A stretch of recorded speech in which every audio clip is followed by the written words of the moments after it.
Aleluia, Jesus.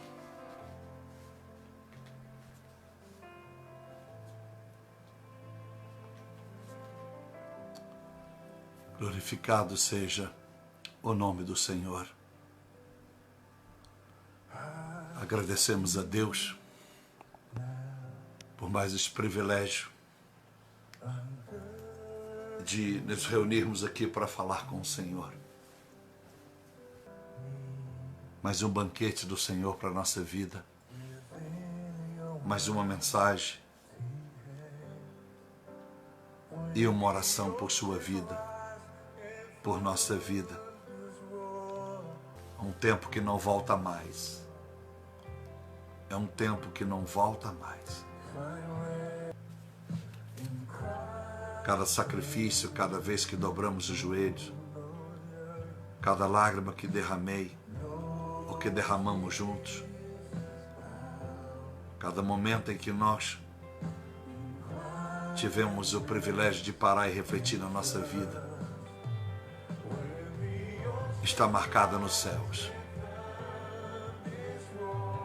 E não há aquele que semeia justiça e que colhe injustiça. Ainda que por um momento alguém pode passar alguma luta, mesmo semeando justiça, já diz o sábio Salomão, cheio do Espírito, nos seus bons momentos com Deus. Mas sabemos que Deus não se deixa escarnecer. Em Gálatas 6,7, com o homem que semeia, ele colhe. Pode não colher tudo aquilo que ele almeja nesta terra, mas ele colherá nos céus. E nós agradecemos a Deus pela oportunidade que Ele me tem dado de conduzir essa oração, de estar à frente deste trabalho missionário, porque aqui é um trabalho missionário,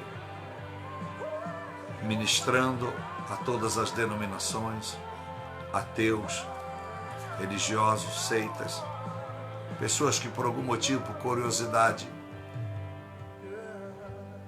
ou por algum credo, mesmo que não seja afirmado nas Escrituras, adentrar um dia essa oração. Permanecer uma hora, meia hora, alguns segundos, quem sabe permanecer algumas noites. Enfim, eu agradeço a Deus por todas as pessoas que nós alcançamos ao longo desse ano. Se você até aqui não teve levado esta oração a sério, não tenha se separado para Deus como devia por causa dos afazeres, ou por causa das distrações, sejam elas nas redes sociais, sejam elas com pessoas, com coisas, e não importa. Ainda há tempo, que os derradeiros serão os primeiros. Ainda há tempo de você fazer algo pelas missões. Esse ministério foi coroado com esta graça, porque não é só querer, é a escolha de Deus. Quantas vezes você já deve ter desejado fazer algo para Deus e não conseguiu? Mas aprenda algo.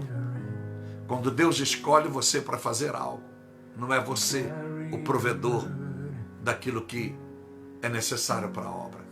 Ele é o provedor e levanta como quer, onde quer e quando quer. Então esse ministério foi Deus que escolheu, Ele que proveu. Houve um desejo no meu coração. Mais uma madrugada em que nós estamos buscando, eu quero ser um adorador. E hoje eu quero dar um exemplo daqueles que vivem a glória 24 horas. Aqueles que vivem debaixo da unção, da fumaça da glória. Que vivem diante do trono. Que sabem quem Deus é. E que são eternos como Deus, porque Deus os fez criaturas e eternos. São os anjos de luz. É o exemplo hoje, que está em Isaías no capítulo 6. Eu quero ler para você. Eu quero ler para você o que está aqui, ó.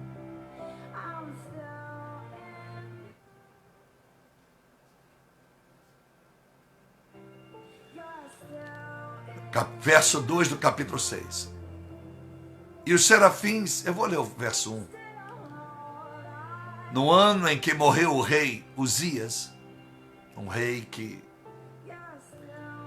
fez tudo o que desagradava a Deus, se corrompeu, não entendeu o propósito de Deus para ele naquele reinado, tinha incumbência e a bênção e a unção de Deus para ser um bom rei e ser bênção para o povo, quebrar qualquer idolatria e fazer o povo seguir o Senhor. Mas ele fez ao contrário. Então a Bíblia diz que quando ele morre, Isaías então, ele disse: eu vi ao Senhor assentado sobre um alto e sublime trono, e o seu séquito, ou as orlas do seu manto enchiam o templo. Que tremendo. Quando nós estamos debaixo de uma liderança demoníaca ou maligna, parece que as coisas ficam travadas, né? Um casamento em que a pessoa casou com uma mulher maligna, a mulher casou com um cara maligno, e entra numa família completamente perturbada, mas para virar o zoinho, acaba aceitando casar com aquela mulher, casar com um cara bonitinho, para virar o zoinho, cara, lindinho, é lindinha. E aí a vida vira uma desgraça. Porque a pessoa, ela vive entre o céu e o inferno. Ela tem que se virar para poder ter um momento com Deus, porque na casa dela não há momentos com Deus contínuos. Há apenas momentos temporâneos. É tremendo quando nós não só derrotamos a causa, mas o causador do mal. Tem gente que derrota a causa. Eu vou vencer a causa. O que está me destruindo é a mentira. Exemplo. Mas não destruiu o causador, Satanás. Não expulsou da vida dele. Então não adiantou nada. Outros querem expulsar o demônio, mas deixa a causa na vida. Deixa a causa na vida. Então mata o causador e a causa. Escolha com quem tu andas. E deixa Jesus reinar na tua vida. Porque quando morre aquele rei, então Isaías agora vai ver o Senhor assentado no alto e sublime trono. Verso 2, ele viu os serafins. Estavam por cima dele. Como se Jesus, o Pai, estivesse sentado num trono e por cima, os serafins com 6 asas, diz a Bíblia, cada um deles. Com 2 cobriu o rosto, com 2 cobriu os seus pés, e com as outras 2 voavam. E clamavam uns aos outros, dizendo: Santo, Santo, Santo é o Senhor dos exércitos. Quando a Bíblia diz que o Senhor é o Senhor dos exércitos, você imagina quantos exércitos o Senhor tem? Pô, os demônios é um exército de Deus, sabia? E sabia que o demônio trabalha para Deus? Ah, não sabia, pastor, isso não é heresia, não? Joel capítulo 2, verso 25. O Senhor disse: eu repreenderei agora, porque vocês se humilharam e se arrependeram, no capítulo 2 de Joel, a partir do verso 6 adiante, se santificaram agora a mim, então eu vou repreender o meu exército de gafanhotos, migrador, cortador, destruidor, na sua vida. Todo o meu exército que devorou a sua colheita, que destruiu. Mas quando ele cita isso, aí você vai para Malaquias 3, 10 e 11. Eu repreendei o devorador, se você for fiel nas finanças. Então, só te dando uma comparação. Então, o que Jesus, o que o Pai, o Espírito Santo revela em Joel 2, é que o exército do inferno de gafanhotos devoradores que devoram tudo, trabalham para Deus. Trabalharam na geração de Ageu também, arrebentando com tudo, capítulo 1. geração de Jeremias, e saíram tirando tudo, saqueando e deixando o povo pobre e desgraçado. O próprio Satanás amando de Deus. Por isso que em Crônicas ele manda um espírito de mentira enganar Acabe. O diabo trabalha debaixo de ordem de Deus. Não é porque as pessoas ficam folcloricamente servindo a Deus. Então elas não conseguem aprofundar a Bíblia Sagrada. É que eu digo, como é que você pode conhecer a Deus se você não ler a Bíblia? Como é que você pode andar à luz da palavra se você não conhece a palavra? Se você conhece os textos isolados, como? Então a gente precisa aprofundar-se na palavra para conhecer isso que eu estou lhe dizendo. E ouvir quem pode te dar noção e parâmetro para você se tornar uma pessoa abençoada. Você precisa ser uma pessoa abençoada. Então, o Satanás, quando vai tocar em Jó, é porque Deus permite. Ele vai trabalhar. Então, quando a Bíblia diz que o Deus é o Senhor dos exércitos, mas não é só o exército do inferno, o exército do céu, de Gabriel, de Miguel. Miguel é um exército. Satanás é outro exército, das trevas. Miguel é o príncipe do exército de guerra de Deus. Daniel 12:1. As estrelas são um exército. Os luminares, os asteroides, são tudo exército. Por que exército, pastor? Mas porque podia citar a Bíblia aqui a madrugada inteira. Josué 10, as pedras vieram do céu. Como é que já viu pedra vindo do céu? De onde são essas pedras? Os meteoros que vieram e derrotaram os inimigos de Josué. Então as pedras é exército, porque a ordem de Deus, elas matam, elas destroem.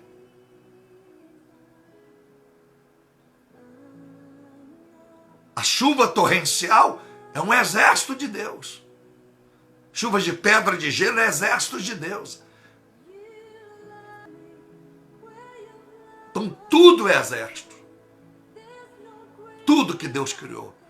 Dentro do mar, o mar é um exército de Deus, em forma de água. Quando Deus quer usar o mar, ele destrói e mata 350 mil pessoas, como fez no tsunami na Ásia. Os vulcões são o exército de Deus. Então ele é o Senhor dos exércitos. Os anjos estão cantando isso. E também a igreja. Se você ou eu somos igreja porque decidimos ser santos com Deus e servir a palavra, nós somos um exército de Deus. Porque Paulo vai dizer a Timóteo que somos um soldado do Senhor. A mulher, uma soldada do Senhor. Aí ele disse, toda a terra está cheia da sua glória.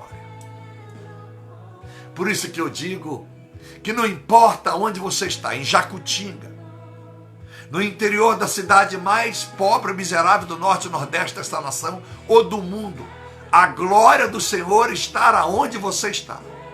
Você pode ainda não ter tocado, ser tido tocado pela glória, por falta da comunhão de ser um verdadeiro adorador. Você não percebe que sobre ti há uma glória. E aonde essa glória está, as coisas mudam. Mas se nós estivermos envolvidos nela, a Bíblia diz que a glória descia sobre a tenda de Moisés em Êxodo. As pessoas viam, mas não sobre a tenda deles, só sobre a tenda de Moisés. A fumaça descia. Quando ele subia ao Monte Sinai, a fumaça descia, a glória descia, só sobre onde ele estava. Porque ele provocou isso em Deus. Ele estava desejoso e decidido a viver a glória, a buscar a glória, intimidade com Deus. Ele não queria ser apenas um líder, alguém que pudesse levar aquela multidão para Canaã. Ele queria muito mais do que ver mar se abrindo, água jorrando da rocha, maná vindo do céu, cordonizes, o rio Jordão se abrindo. Ele queria muito mais do que todas as pragas, 10 que agiram no Egito. Ele queria ver a glória, ele queria a unção, a presença de Deus. E quando Isaías olha para o alto, ele vê isso. Se alguém que não precisaria adorar a Deus, que está 100% seguro, é os anjos de luz. Mas mesmo lá, eles adoram. E nós, no mundo tenebroso, onde jaz o maligno, 1 João 5,19, a grande maioria finge que não acredita e vive julgando na sorte. Se der certo, amanhã sexta, bem, se não der. E joga com a vida. Vive uma vida religiosa fracassada, porque não toma uma decisão. Toma uma decisão de ir para o culto no domingo, para a cerimônia, né? Um cerimonial apenas. Porque há cultos e há cultos só cerimoniais. Só há uma cerimônia, mas não há uma celebração de glória, a unção não manifesta. Então a pessoa vai no domingo e volta da mesma forma. Vai no culto de ensino, volta pior, sabendo menos que sabia. Eu sei, porque já presenciei isso. Já precisei pastor famoso no assunto do Espírito Santo. E vi essa pessoa pregar. Estava num culto de ensino e ela disse que, em Atos 2, Deus deu para todo mundo, para os discípulos, línguas angelicais, e para aqueles que estavam lá, os ímpios, também entendimento das línguas angelicais. Vai ser ignorante no inferno? Evidentemente que os anjos falam todos os idiomas do mundo, senão anjo Miguel não podia ir na China, ele não fala chinês. Anjo Miguel não podia ir na Grécia, não fala grego. Não podia ir no Japão, não. Os anjos falam todos os idiomas. Então, a ignorância é muito grande das igrejas pentecostais. E as neo também. Que uma tromba uma com a outra e não sabe quem fala mais besteira. Com as suas raras exceções. Então, como que Deus vai manifestar a ímpios uma língua estranha para nunca mais entender se não foram batizados pelo Espírito Santo? Como? Porque nunca leram Gênesis. No capítulo 11, quando a Bíblia diz a partir do verso 1, se ler, se entender muito bem, que todo mundo falava um só idioma. E no verso 7 que Deus vai mudar o idioma. Mas esses idiomas já é falado nos céus. Mas enfim, porque antes da criação do mundo, os anjos já estavam preparados para falar todos os idiomas. Porque Deus criou o mundo na sua presciência, já com o seu fim. Eclesiastes 13:15. O que vai acontecer, já aconteceu. Está escrito no verso 15 de Eclesiastes 3. Então os anjos já sabiam todos os idiomas. Mas enfim, irmãos, a Bíblia é clara. E quando os anjos então adoravam e a fumaça encheu o templo, a Bíblia disse que então os umbrais das portas se moveram. A voz do que clama. A casa se encheu de fumaça. Verdadeiros adoradores. Deus está mostrando os anjos, já expliquei, mas vou mais profundo. Vai ser bênção para a sua vida. 6 asas. Se tem 6 asas, a gente imaginaria. É porque eles precisam delas para ganhar voo. Se o motor tem 500 cavalos, 400 e pouco, alguns carros, 200, 100 e poucos, enfim, é porque aquele carro é a potência que ele precisa para andar. Mas um carro de 500 cavalos pode me levar mais rápido. Mas o de 200 também me leva. Não tão rápido, mas eu vou chegar lá. Por que os anjos tinham 6 asas? Porque Deus não queria que eles deixassem de ter as suas 2 para cumprir o seu papel. Eles tinham que sobrevoar. A asa simboliza o estado espiritual dos anjos. Eles não precisam de andar. Eles não precisam de pegar avião ou ônibus. eles podem, em milésimo de segundo, ser transportados daqui para o Rio, do Rio para a América, transladação. Então as asas não simbolizam apenas que os anjos têm asas, porque senão Jesus teria que ter. E não dá tempo de pregar isso hoje. Por que Jesus não tem asa? Mas se anjo está no céu e tem asa, será que é para equilibrar no ar? Ué, então Deus tem que ter asa e anjo também. E Jesus tinha que ter. Nunca ninguém viu Jesus com asa. Nem quando Jesus estava sendo revelado no Apocalipse, no capítulo 1 para o João. Presta atenção. Às vezes esses pequenos detalhes te fogem.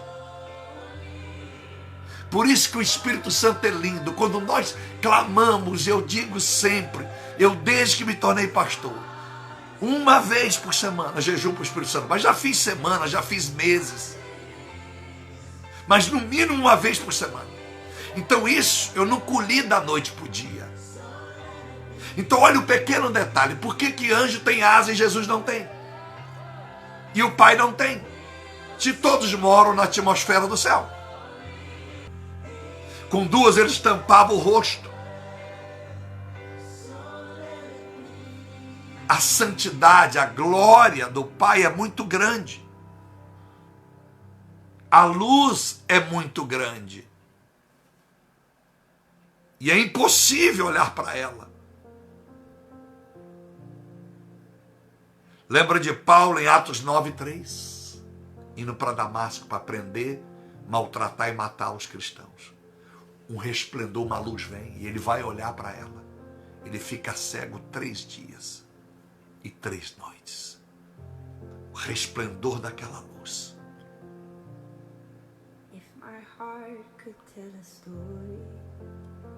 Os anjos temem ao Senhor. Sabe por quê? Porque quanto mais perto estamos de Deus, mais sabemos as trevas que somos e merecedores que somos de se aproximar a Ele. Adorador. O adorador é firmado no temor. E com as outras 2 asas cobriu os pés. Lembra de Êxodo 3:5? Deus disse a Moisés, tire as sandálias, porque embora é uma terrinha normal, eu desci e agora te faz santo. Não bota o teu pé, porque os passos aqui, quem dirige sou eu. Tremendo. Eles cobrem os pés. Por que eles cobrem os pés? É como se dissesse em 2 revelações: não se atrevam a botar os pés aonde o Senhor colocou a sua glória. Os seus pés não são dignos dos pés de Cristo. Já para os anjos cravados com os pregos da cruz. Cobre os pés. Não se pisa, não se vê, mas com 2 voavam. Como alguém pode voar sem ver? O adorador, ele vai, faz e alcança dimensões que todos com os olhos não podem alcançar, porque está na direção da glória, por causa do temor. O temor desses anjos, que é o princípio da sabedoria, faz com que eles saibam como devem se comportar diante de Deus. Adorador. E você lembra em Apocalipse 2:7, começa a Bíblia a dizer ao anjo da igreja, quem tem ouvidos ouça o que Deus tem a dizer, o Espírito Santo tem a dizer: você é o anjo do Senhor.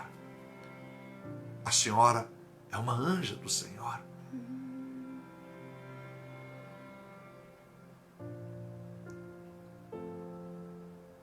Então o verdadeiro adorador, ele não dá passos, ele não pisa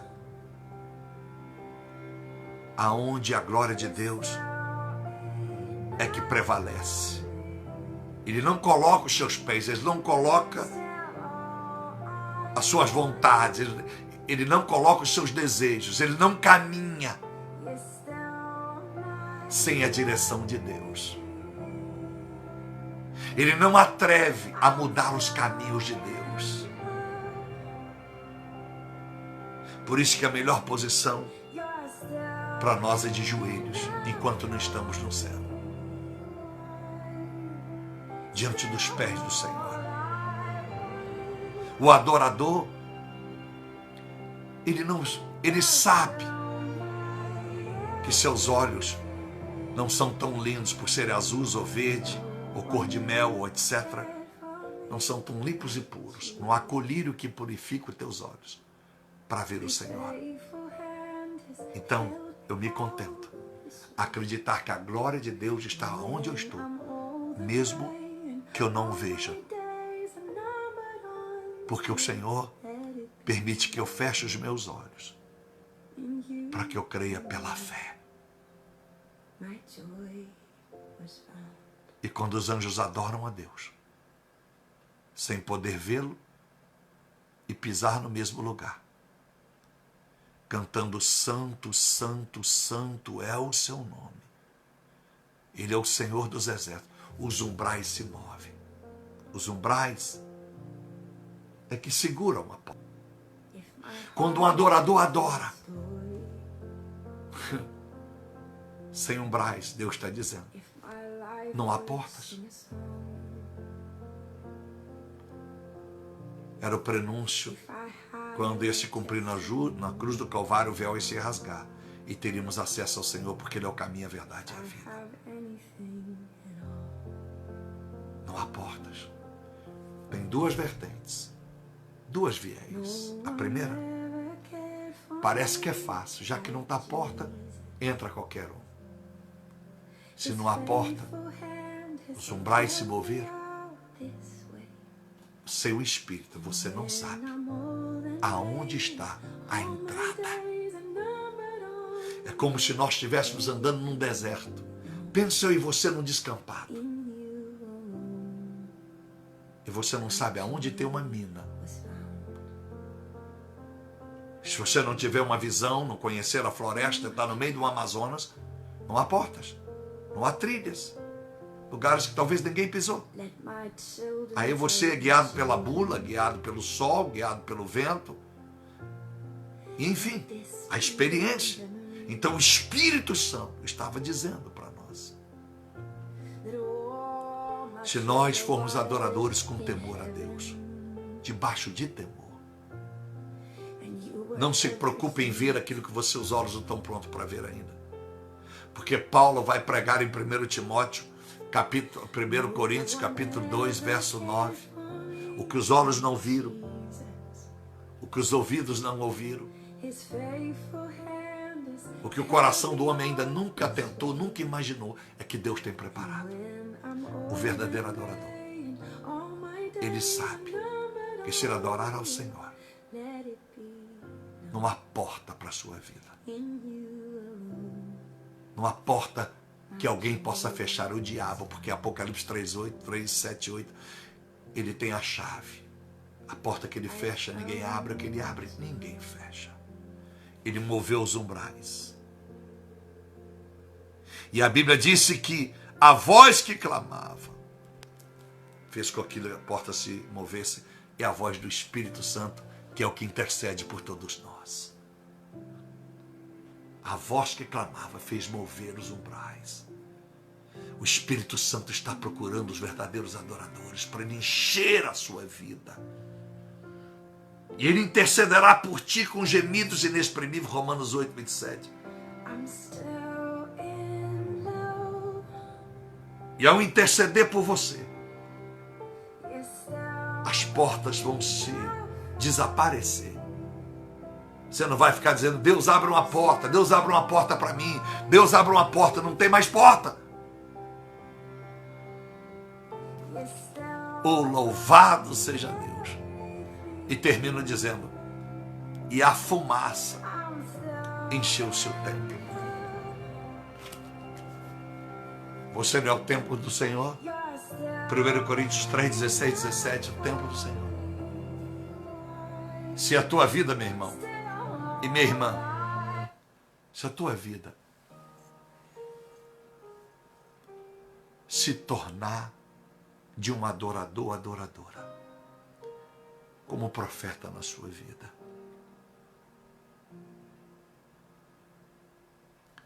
a sua vida haverá uma fumaça. Sabe o que é a fumaça sobre o templo? Aonde a fumaça, não há boa visibilidade. Já não se vê mais nada. Deus vai esconder você na fumaça da sua glória, porque você se tornou um adorador. E adorador não é cantor, não é pastor, não é apóstolo, não é profeta, não é membro de igreja, obreiro. Adorador é um ministério que está para todos e que ele é baseado no temor e no tremor diante de Deus. Que Deus tenha te ensinado, e agora eu vou orar.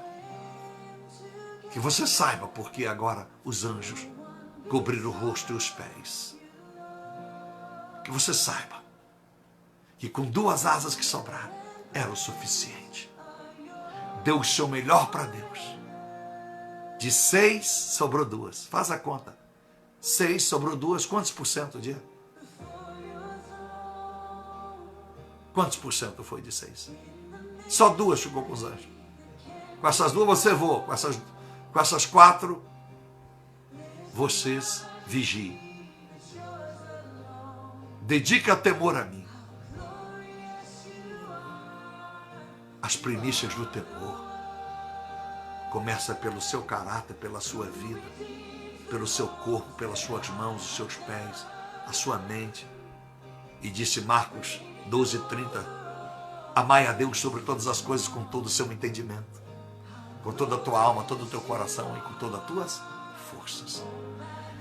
Senhor meu Deus e nosso Pai, muito obrigado por nos ensinar que no céu tem adorador. E se no céu anjos têm que te adorar, por temor e tremor ao Senhor. Já está na hora, já passou da hora da igreja ser madura e aprender a te adorar e te servir com excelência, para que nós possamos ser galardoados pelo nosso templo cheio da fumaça, da invisibilidade, onde o diabo não verá mais. Quando ele tentar nos encontrar, há uma fumaça que nos cobre. Há uma fumaça que cobre os templos do Senhor. E o Senhor vai dizer através de Paulo em Atos que não habita em templos de mãos humanas, feita por homens. 2 viés, o Senhor não habita em templos de pedra.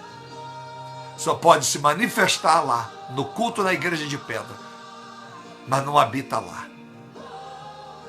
O Senhor pode se manifestar na minha vida, neste momento ou em algum momento do meu ministério, mas o Senhor não habita em mim, caso eu não me torne um templo cheio do Espírito Santo, por causa do temor. Eu não posso criar o meu templo com as minhas próprias mãos. É o teu Espírito que nos forma. Tito 3:5. Ajuda, meu Deus e meu Pai.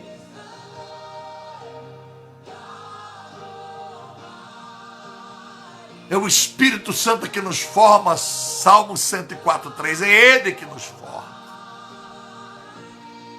Ajuda, Senhor, adorar o Senhor como os anjos, com temor e tremor. Adorou, eles disseram quem tu eras. Não era uma canção, era um dito.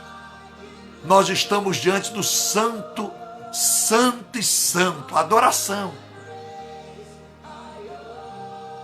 Santo, adorar. Deram ao Senhor, não um adjetivo, mas deram ao Senhor aquilo que o Senhor sempre foi, sem precisar de nota de anjos ou de homens.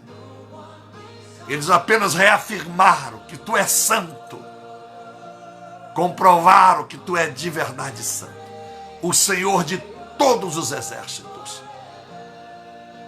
E as orlas do seu manto cobriu o templo.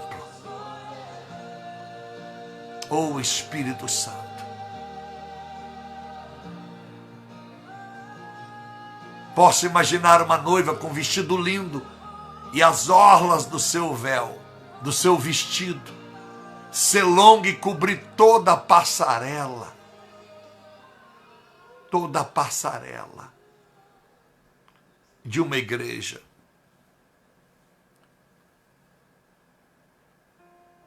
Agora, a do Senhor, o manto sobre o Senhor cobria todo o templo. Que coisa linda! Por isso os anjos não botaram o pé, para não pisar em cima do teu manto. Vestes da sua glória, ó Espírito Santo. A luz reluzia, impossível os anjos olhar. João, em Apocalipse 1, não consegue ver o brilho, é um brilho forte, e discernir quem é por trás do brilho.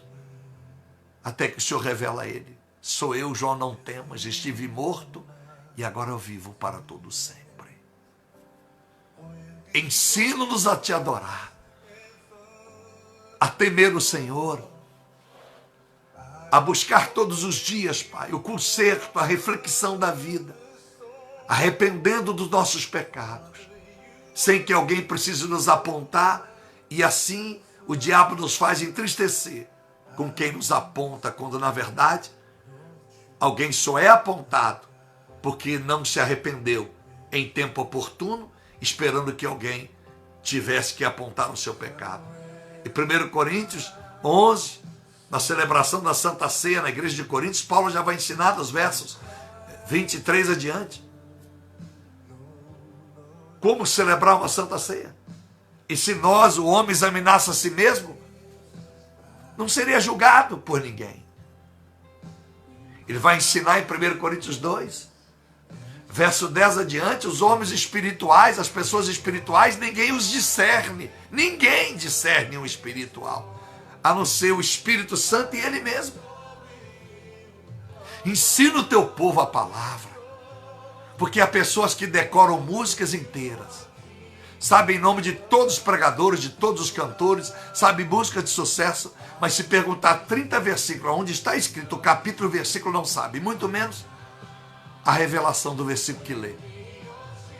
Ajude a todos nós, Pai. Derrama sobre nós essa graça, essa oportunidade de rendermos ao Senhor a nossa vida. Não nos deixa ser idólatras, não apenas de imagem, de escultura, mas de carros, de casa, de dinheiro, de nós mesmos, de pessoas, de filho. Quem tem esposa, de uma esposa. Quem tem marido, de marido. Não deixa ser idólatras de praias, porque são lindas. Idolatrar, Senhor, lugares, porque tudo isso passará. E o novo céu e a nova terra será criada, está escrito.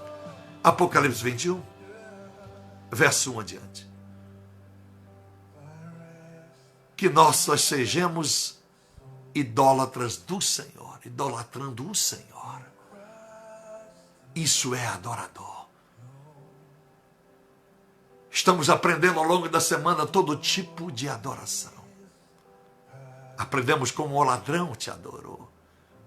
A inauguração do grupo dos adoradores. Estamos aprendemos com Davi. Aprendemos, meu Senhor, aqui com Ana. Estamos aprendendo com os teus filhos e filhas, dando os exemplos bíblicos. E hoje aprendendo com os teus anjos.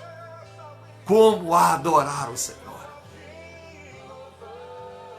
Derrama sobre nós, meu Pai, o perdão. Nós precisamos do perdão, porque sem perdão, nosso arrependimento é em vão. Sem o teu perdão, sem o teu sim, sejam bem-vindos à minha presença, nós não te adoraremos. A nossa adoração é apenas algo que vem da emoção, de esforço pessoal que não nos leva a lugar algum. Continuemos religiosos, sem unção para tirar uma dor de cabeça, sem unção para ver, cegos de nascença, deficientes visuais enxergar, deficientes auditivos ouvir, deficientes vocais falar, deficientes de mobilidade física serem normalizados. Ajuda-nos a nos tornar adoradores. Ajude a nos tornarmos pessoas diferentes. Ajude-nos a temer o Senhor de fato. Eu apresento, meu Pai, este pacote de oração. Eu não peço nada para essas pessoas a não ser que elas se tornem adoradores, porque o adorador terá tudo à sua disposição. O adorador, os umbrais se moverão. As portas fechadas não só abrirão, como vão desaparecer. Portas abertas não existirá, porque serão guiados pelo teu Espírito. Terão livre acesso. Às vezes alguém chega na casa de alguém para visitar, Pai. A porta da sala está aberta para sentar na sala, para recepcioná-lo. Mas a pessoa fecha a porta da cozinha, fecha a porta do quarto, do acesso ao corredor dos quartos, porque ali é a sua intimidade da família. E se nós adorarmos o Senhor, a casa celestial, a glória do Senhor será aberta, não apenas para adentrar uma parte, vamos vivenciar toda a glória. Vamos experimentar o que experimentou homens como Moisés. Vamos experimentar o que experimentou o ladrão na cruz. Vamos experimentar o que Paulo experimentou quando ele foi arrebatado ao terceiro céu. Aonde está essa glória? Muito obrigado, Deus. Eu abençoo a todos que decidem comigo dizer: eu preciso ser adorador. Eu abençoo a todos que estão dizendo: eu preciso aprender, eu quero ser adorador. Eu preciso ser movido pelo teu Espírito Santo. Ajude-nos a nos humilhar, como os patriarcas e as matriarcas da fé na Bíblia nos ensina. Nos humilhar como Davi, que clamou que o Senhor não retirasse dele o Espírito Santo. Ele sabia que sem o Espírito Santo ele não podia compor os seus salmos e nem os seus hinos de adoração na harpa. Ele sabia. Seria apenas mais uma música tocada na harpa. Mas enquanto o Espírito Santo estava, a Bíblia disse que ele tocava aquela harpa. No capítulo 18 adiante de 1 Samuel, o demônio saía de Saul. Ajuda, meu Deus. Ajuda-nos a entender a tua palavra. Ajude-nos a honrar o Senhor. Se despida da vaidade, da arrogância, da prepotência, do presuncismo, das pretensões, o pretensionismo. Ajuda-nos a esvaziarmos, como Jesus fez em Filipenses 2. Ajuda, meu Deus, para que o nosso vaso vazio se encha do óleo do Espírito. Muito obrigado. Mais uma vez eu oro agradecido a todos por orarem comigo. Toda a glória e toda a honra ao Senhor, ao Filho e ao Espírito Santo. Amém e glórias a Deus. Deus te abençoe.